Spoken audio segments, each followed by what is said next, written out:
ishlab tugatishgacha bo'lgan bosqichlarini qilganman. Buni gruppaga ham tashlab qo'yaman.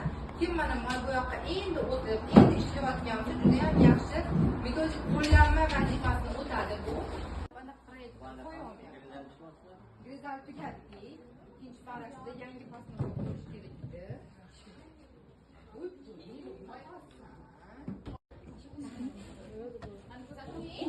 Birinchisi to'kdim.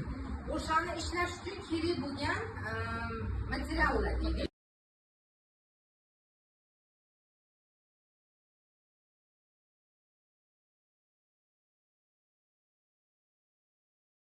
Kerak bo'ladi host razmeri men ishga moslab 30 ga 30 deganman, lekin sizlar o'zinglardagi bor anaqadan foydalansanglar bo'ladi. Host deyiladigan bu tayyor sizlarga metodik qo'llanma sumkasidan boshlab to mana ishlatiladigan ranglarigacha berilgan. Ushbu postanovkani ishlab tugatish uchun 8 ta rang kerak bo'lar ekan. Ya'ni mana bu yerda oks xroma degan ranglarni o'zi bilan bitta shu postanovkalarni ishlab tugatsanglar bo'ladi.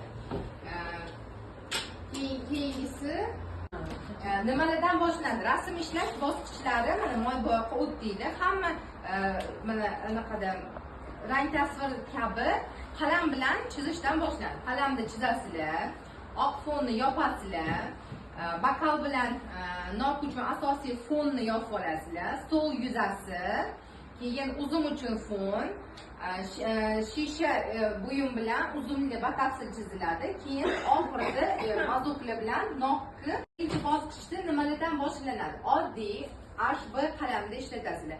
Holstiylarni qancha qattiq qalamda ishlatsanglar, shuncha holstiylarga jarohat yetkazasizlar. Mana ko'pchiliginglar ustidan gruntlab ishlayapsizlar-ku, qattiq qalamda bossanglar, ustiga gruntini qirib-qirib, shilib-shilib tushirib qo'yasizlar. Agar toza holstga ishlayotgan bo'lsanglar ham, uni ham jarohatlab qo'ysanglar, ustidagi gruntini maslaga o'tgan yerda orqa tarafiga o'tib ketadi, kraskalarni yog'i sizib o'tib ketadi, anaqani holsti yuzasi xunuk bo'lib qoladi. Demak, birinchi bo'lib boshlanadi HB qalamda yoki undanda yumshoqroq qalamda risumkasi qilib olinadi. Risumka qilayotganda hamma risumkalar singari, markaj chiziq, keyingi bosqichida anaqa o'rtacha ton bilan fonni yopib olasizlar.